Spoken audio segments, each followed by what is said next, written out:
Ako urong dito, and I said I would stake my honor, my life, and even the presidency. Good morning, Malacañang Press Corps. Happy Monday. Let's now have Presidential Spokesperson Salvador Panelo. Good morning. Maricel, long time no see. Questions, MBC? Maricel, you have question? Oo nga, bumawi ka. Sir, hi, good morning. Nabinyagan ako.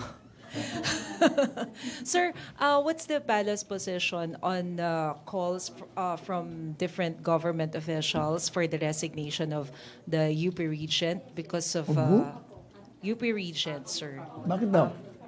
Farolan, because of his post about some Ateneo players with regards to sa UAAP, sir. Who's asking for resignation? Senator Nancy Binay, Senator Pangilinan. I think the call for resignation, we leave it to the discretion of the person subject of the call. But given that he's an appointed, will you... Even then, I mean, fairness only dictates that it's the person subject of their call for resignation. He should decide for himself whether or not there is a validity for the call or not. Pia? Follow-up, Pia? May follow-up questions? Okay. Yes. Julie.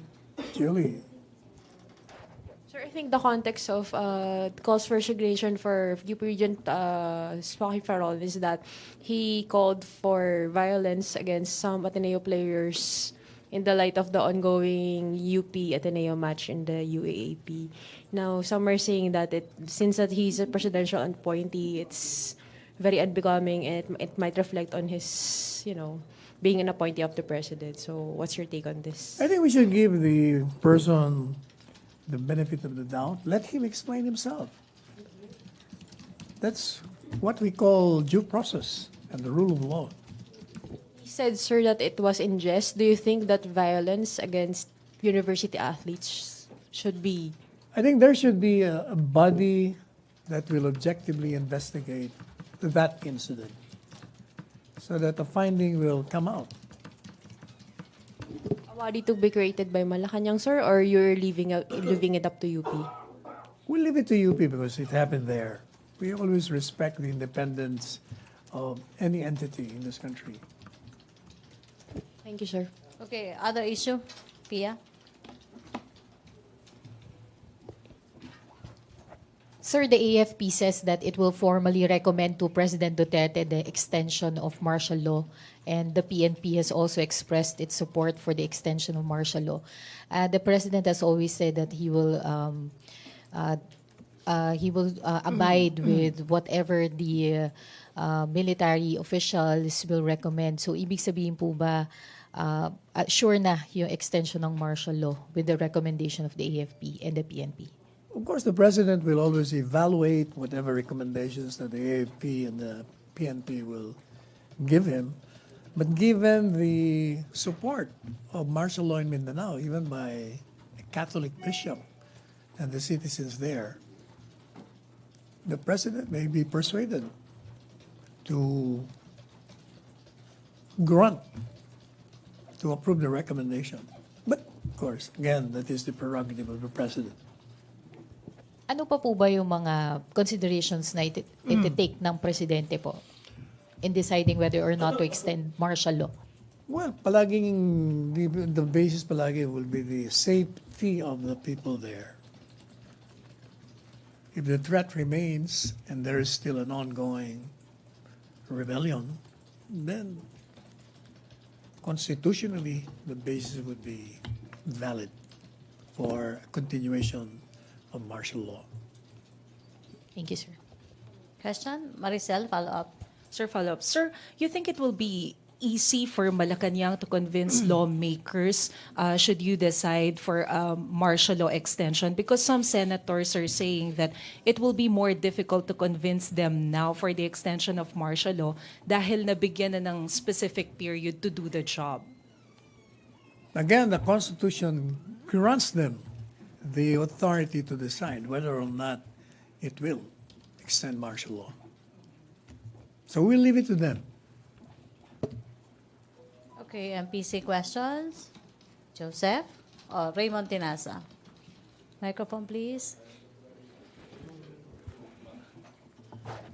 Sir, good nun, sir. Sir, sabi ni General Albayalde, wala pa daw official directive to form or start forming yung Duterte Death Squad.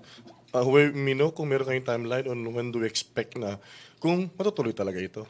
As again, we said it earlier that it's an idea which the president has floated. So let it develop. Thank you, sir. Okay, questions? Joseph Morong. Doon po sa forum ng stasyon ni Ina. No? Ng stasyon ni Ina. Some allies are saying, si Bato, si Ejercito, and Tolentino agree that the president should issue medical bulletins. Your position on the matter, please. The question was whether or not the president should issue a medical bulletin in case of serious illness. The president agrees with that. That is why he informed us of what happened to the medical examination. I don't think there is a question of that. Pero sir, yung mga periodic na parang yearly, hindi naman kailangan yun. Wala naman, hindi naman, ano lang yun, regular examination. Alright, cool. Thank you, sir. Questions? No more? MPC? Ina, no more? Rosalie Cos. Microphone. Hi sir, good morning po. Hi. Regarding po sa recommendation ng economic managers not to suspend yung second tranche, sabi po kasi ni Senator Sherwin Gatchalian, kapag wala pong satisfactory explanations ng economic managers, po pwede po nilang i-force ang economic managers na na ituloy ang suspension through the budget. Yun pong 2019 budget. So ano po yung reaction ng palace Well, regarding? I'm sure the economic managers have basis to make that recommendation. They are competent and able to explain themselves to the lawmakers.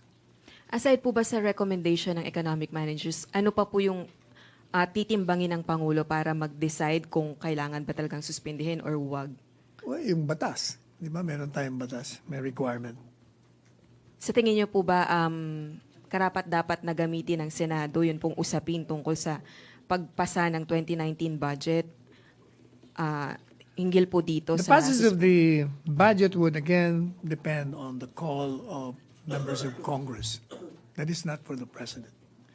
The president, under the Constitution, was required to submit a proposed national budget within 30 days. He did it on the day of SONA, the first day. So, Willing po bang isacrifice ng Duterte admin yung pong timely passage ng 2019 national budget? what do you Pa- mean? What do you mean sacrifice? Kasi po ang binabanggit nga po ng Senate is po pwedeng maapektuhan yung passage po ng 2019 budget kung ipipilit ng economic managers na ituloy yun pong second tranche ng oil excise tax. You're only referring to one particular senator. There are 24 senators.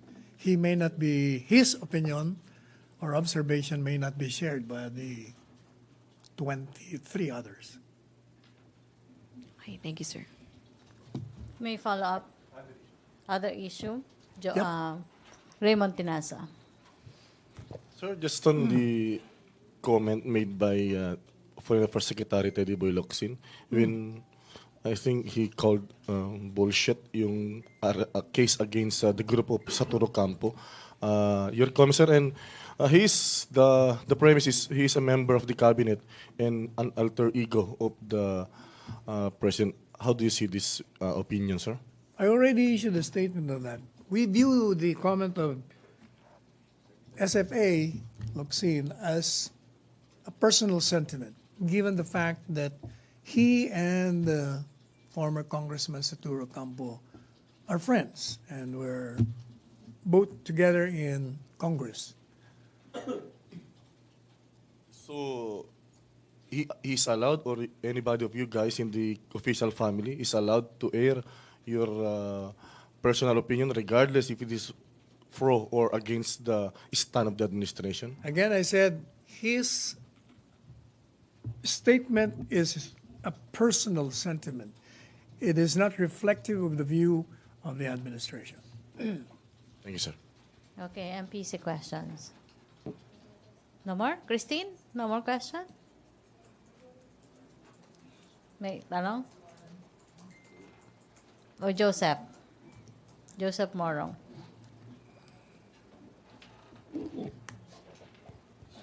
Sir, on Rappler, Secretary, morning. Happy Monday. So your statement that, Reza. Miss Reza, yes, saying that there's going to be a restaurant to be issued against her that stems from, I think, the tax evasion cases, and that they think that this is, of course, persecution from the government.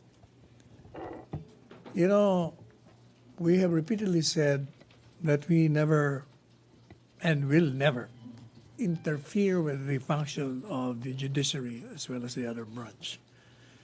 If the judiciary finds probable cause for an information filed, then we have to respect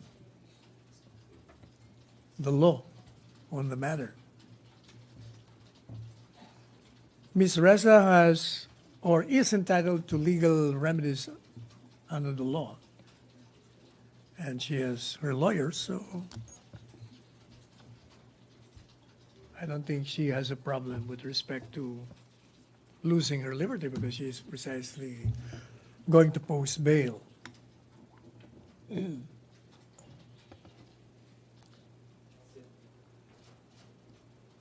Okay. RJ. But do you agree, sir, that they are being persecuted? Oh, definitely not. How can they be prosecuted? It's a question of tax evasion. You violate tax laws and then you will be prosecuted.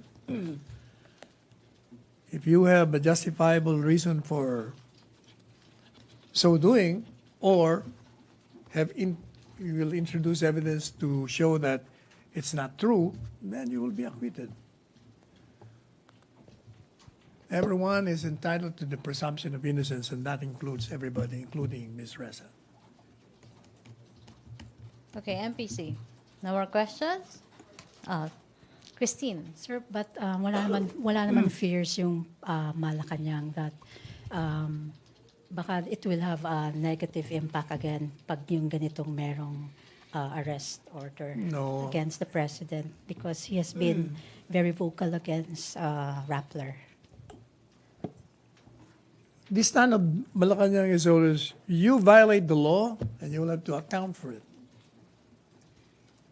And the Constitution also says every person charged with a crime is presumed innocent unless proven otherwise by competent evidence beyond a reasonable doubt proof. Okay. That has been the policy and will always be the policy of the Duterte administration. So the president has nothing to do with it, sir. Oh, definitely. He has too many obligations to fulfill. As we said, we can hardly cope up with this man. He's always working. We are amazed at how industrious he is. MPC? Questions? No more? Ako naman kayo magtanong. Kailan ang party nyo? Hindi kayo nag-iimbita. Sir, there's a right time for it. This is the right time. There's so many parties para we can schedule. Are you going to hold it or we're going to hold it? You? So you're going to pay for it? Ano yung nakalagay doon sa... No, I saw a schedule. Of course, we're going to pay for our own party. We No, are... teka muna. Mag-aambag kami, sir, ng 500 each. Is that No obligation on your part or any government official, just to be clear about it. Is that different from the December 20 Malacañang press corps party? With the president, sir? Yes? That one you're hosting. We don't know. Yun ang tinatanong ko. Sir, we have one more. December 12, sir. December Since you 12? mentioned it. Saan gagawin? Saan gagawin? Ha? Saan gagawin? Okay, MPC, naka-live tayo ha. Magano Yeah. muna tayo. Maraming salamat, Presidential Spokesperson Salvador Panelo. Thank you, Thank Malacañang you. Press Corps. Back to our main studio sa Radyo Pilipinas and People's Television Network.